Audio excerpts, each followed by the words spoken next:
Bon, donc alors j'avais prévu de faire un reportage photo de vacances électorales, sachant que moi ça fait 10 ans que je suis pas parti en vacances, à 200 € par mois, même si j'ai le RSA à 300 € parce que en fait j'ai pas tout joué au PMU, donc j'ai pas le droit au maximum. Si j'avais tout dépensé et que j'en avais rien à foutre, que je savais pas que j'allais avoir un avenir compliqué, en fait je toucherais 580. Ouais. Alors Mayad elle est au courant, mais pas, je sais plus comment elle s'appelle, la blonde dans On n'est pas couché. Donc alors ça c'était juste une illustration illustrative, hein, parce que ça n'a rien à voir, mais d'une scission, bipartisme, où il y en a qui choisiraient comme Toulouse, je sais pas, plutôt un modèle alternatif peut-être, ou Lyon, ou c'est plutôt dans le sud, hein, c'est plutôt après la ligne de démarcation. En fait, vous remarquerez que il y a beaucoup de villes qui sont altermondialistes. Bon, je crois qu'il y a un autre exemple. Voilà, bon, alors par exemple, Montreuil ou Bonneuil pourrait être du côté alternatif, même si à Paris c'est un peu dur de créer un nouveau système, hein. C'est un peu bouché comme secteur. Bon, ça c'est notre illustration. Donc ça c'est l'exemple de, je sais plus, c'était quelle ville? Il n'y a pas le nom quelque part. Ah, Aulnay. Donc vous voyez, Aulnay est déjà plutôt, il y a plus de chances qui votent pour un altermondialisme à 31%. Ouais, j'ai du mal avec le versant là. L'intermondialisme pourrait être là, la République reste au milieu, et puis il y a des partis qui sont vraiment, on encule tout le monde, il faut faire le maximum de profit pour notre gueule. Bon, après, c'est un choix, hein. Alors, pourquoi j'ai mis Wikileaks? Ah oui, parce que en fait, ils ont un système de modération qui n'est pas du tout démocratique. En fait, au niveau de la fiche présidentielle, vous pourrez voir Démocratec a essayé pendant 3-4 mois de s'inscrire. C'est une association, hein, l'association loi de 1901 qui présente un candidat élu par des citoyens, où les citoyens peuvent se présenter. Et ils ont censuré l'information pendant plusieurs mois. Et je crois que j'ai réussi à l'imposer en prenant le nom de Cohn-Bendit. Et ils ont supprimé mon compte, c'était déjà le deuxième, hein, parce que c'était Cohn-Bendit en me disant qu'il y avait l'usurpation d'identité. Donc tous les Cohn-Bendit n'ont pas le droit de s'inscrire sur Wikileaks. Hein. J'ai pas mis Daniel Cohn-Bendit, hein. J'ai mis Cohn-Bendit. L'ONU 3, ça c'est pour que vous alliez voir la proposition de gestion des ressources et militaires au niveau mondial. Parce que je pense que la SDN c'était une bonne idée, que l'ONU c'est une bonne idée, mais que les casques bleus c'est pas suffisant. Et que laisser les marchands d'armes au Conseil de sécurité c'est vraiment de la connerie. Surtout que c'est la France, les États-Unis, l'URSS. Bon, j'ai plus en tête, je crois que j'ai donné une triplée des marchands d'armes. Le problème, c'est que s'il n'y a pas de marchands d'armes, il n'y a pas de mafia, il n'y a pas de mafia sur le trafic d'armes. Il faut bien les produire quelque part. Ça, c'est un exemple de loi. Je crois, attendez, je n'ai peut-être pas pris le bon. Ensemble du projet de loi relatif à la sécurité et à la lutte contre le terrorisme. Donc ça a été fait le 20, donc c'est sur assemblée.fr, assemblénationale.fr, avec un tiret, vous regardez dans mes tweets. Donc la date de la séance c'est le 27 novembre 2012, donc il y a 45 pour, 0 contre, 1 abstention. Il y a combien de députés? 46. Et après vous dites que la démocratie, ça serait moins efficace que des députés qui foutent rien. Ça, c'est donc une blague de JO vers la fin de la Cinistana. Marre de payer des fainéants à rien foutre. Et les autres répondent, vous voulez virer les actionnaires?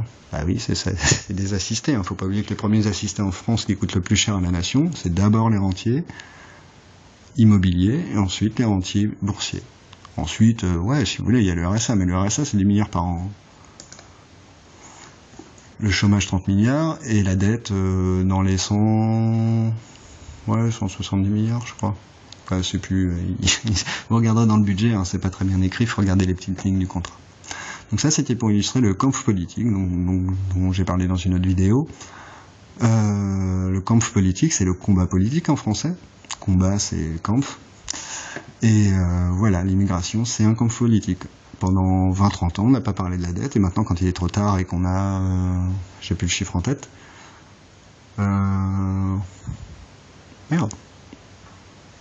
Bon, j'allais dire une connerie, 1000 milliards. Ouais, si, ça doit être par là. Ouais, je sais plus, c'était... merde, j'ai pas mon graphique. Bon, voilà. Pendant ce temps-là, on n'a pas parlé de la dette, on n'a pas parlé du trou de la sécu, avec Le fait qu'il faut quand même faire une consultation chez le médecin, qui va être remboursé par la Sécu, juste pour faire une prise de sang, alors qu'on sait qu'on devrait faire une prise de sang avant d'aller chez le médecin. Bon, ça c'était Occupy République, donc c'était la proposition de faire comme les indignés, puisque les Occupy c'est aussi les indignés, donc à Place de la République en décembre 2015. Bon, bah, on m'a pas contacté, mais ça a été fait en mars. Merci.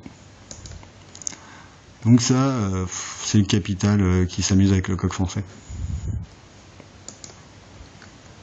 Donc ça, c'est le projet Tramet. Vous pouvez aller voir. Hein.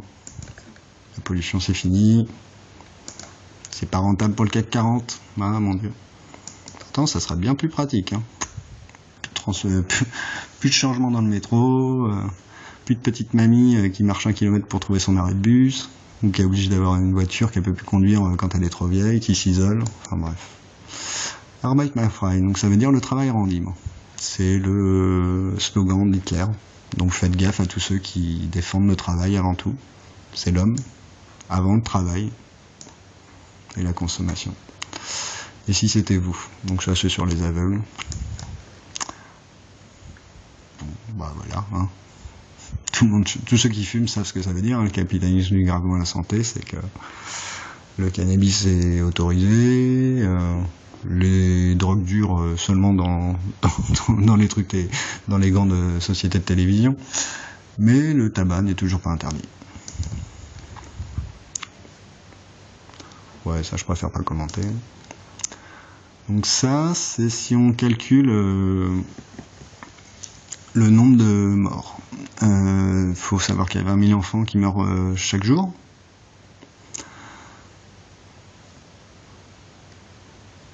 D'après Amnesty et Oxfam, et puis d'autres. Donc, entre 1973 et 2017, les pays du G8 sont responsables de 321 millions de morts d'enfants. On ne parle pas des adultes.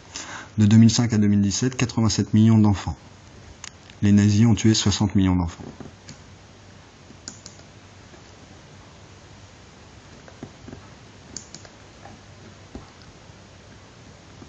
Oui, bravo à celui qui a choisi le logo de la primaire de gauche. Ils auraient pu au moins mettre un Rubicon. Donc ça, c'est le vrai nombre d'électeurs qui ont décidé si Sarkozy ou Hollande gagnait. Donc je sais pas si j'ai les... Si je dois avoir les chiffres.